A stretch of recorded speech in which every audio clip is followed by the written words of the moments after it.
plus b lambda plus c equals 0. So you gotta find a value for lambda, a value for lambda, and you also gotta know when solving differential equations, if you have one solution for lambda, if lambda is one solution, you write your answer as e plus bx to e to the power the value you get, power lambda. So this is for one solution, and this is going to be equal to y. This is for one solution. If you get two solutions, it's e to the power lambda 1. We write it as lambda 1 plus b e to the power lambda 2 equals y. And the other solution, and if you have a solution with an imaginary number, let's say you got 1 plus 3i, so it's gonna be, so you take 3i, your solution's gonna look like this: cos 3x or whatever plus sine 3x in brackets, sorry, there has to be a sine 3x plus b cos 3x and e to the power 1. This was e to the power 1 x.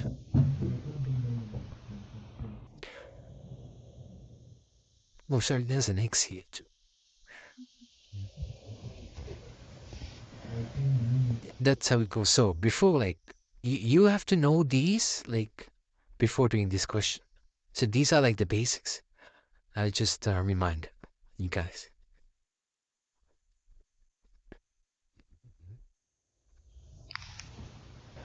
So in solving this, so in this case, we don't have the first derivative, right? So it's gonna be lambda squared plus 1 equals 0. You leave that aside and you get the answer as lambda squared equals minus 1. Lambda equals square root minus plus or minus square root 1, which gives you lambda equals plus or minus I. So you leave that aside, and keep this aside. So if you look at what you have to solve again, when you have, so usually if this was 0, you can straight away get an answer. You can just use these values, and I gave you the formats previously. You can just sub in the values and you get the answer straight away. But here we have another term, so we'll have to use a substitution again. So you can take this as y. So y equals lambda e to the power z. So lambda is a constant. I'll take it as another. I'll take it as beta, because we got lambda over there. Because I'm taking this substitution, so I'm gonna find this value, a value for beta, and then like I'm gonna use the formats I gave you previously. So when you have this, your answer should look like this: a cos. It should look like, sorry, it should look something like this: a cos b sine x into e to the power n x, something like that, right? So this, you can straight away write your answer like this if this was 0. But since this is not 0, I'm gonna find a value for beta.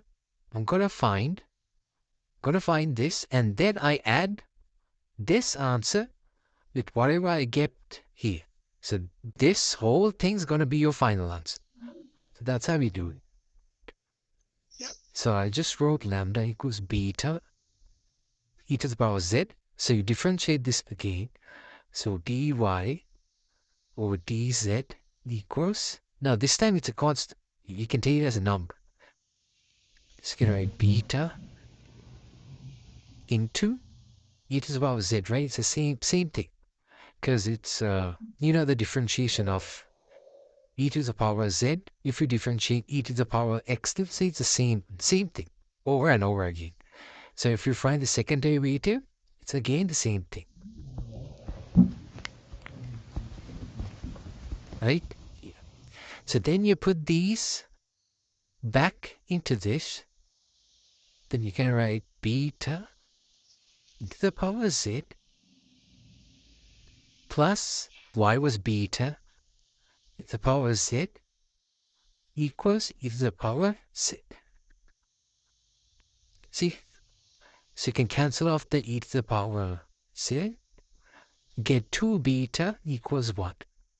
So then beta equals half. Okay.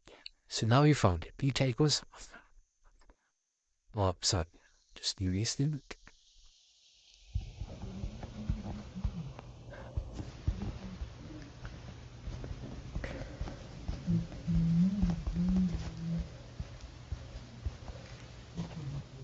Okay, so when writing your final answer, so we got lambda equals plus or minus I. Okay. Writing your final answer is going to be A, and a term we don't know. You'll have to find that later. A cos, and the coefficient in front of I is 1, right? So it's just going to be Z. And I'm taking Z because we are differentiating in terms of Z, right? Plus B sine Z into e to the power, and in this case it's 0 plus or minus I, right? So it's going to be z e to the power 0 z, so which is basically what? This whole thing plus what we found earlier, y equals beta e to the power z. So it's half e to the power z. So we can write your answer. Y equals a cos z plus b sine z plus half e to the power z. Okay, now you can leave it like that. Now they've given us in the question, they say find the solution for which y equals 1 and the first derivative equals 3 at x equals 0. Okay, so we say y equals 1. First derivative is 3 at x equals 0. Yep. So what you can do is, so now this is your final answer. So we got to do a differentiate. We have to differentiate again because we got to find the answer for A and B, right? So that's why they've given us this. They gave us this to find those values. And they've given us the first derivative. So what you got to do is just differentiate this. So you can write dy over dz. Oh, I'm sorry. And they've given us dy over dx is equal to 3.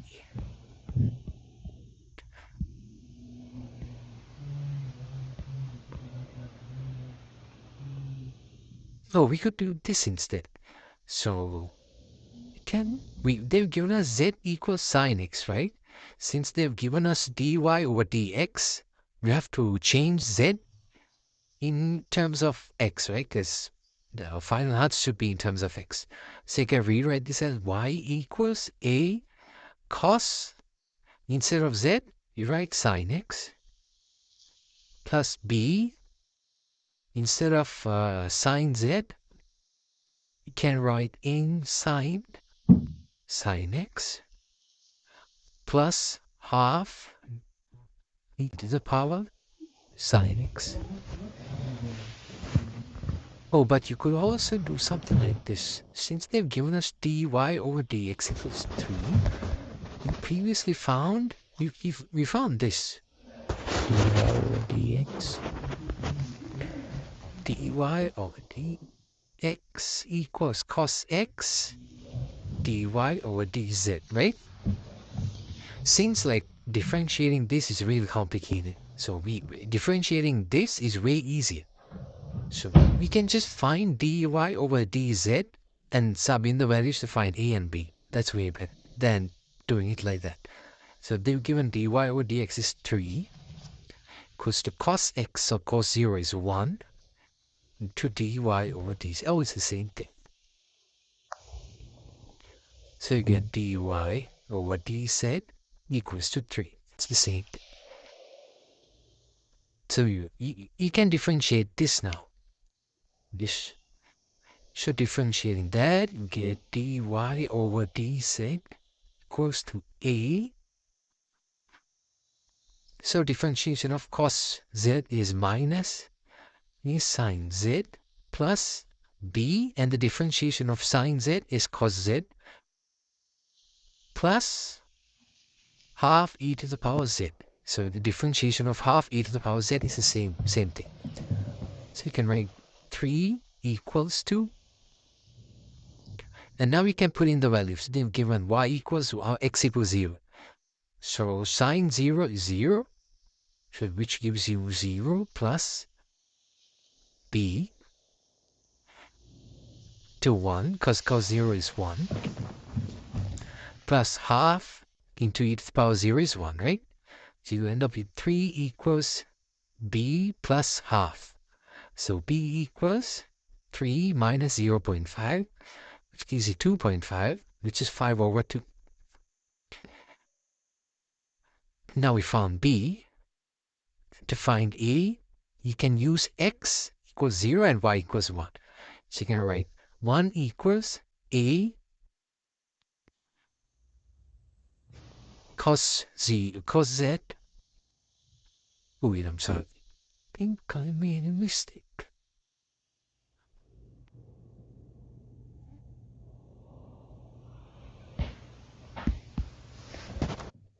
No. So to find a, you gotta, should I use this?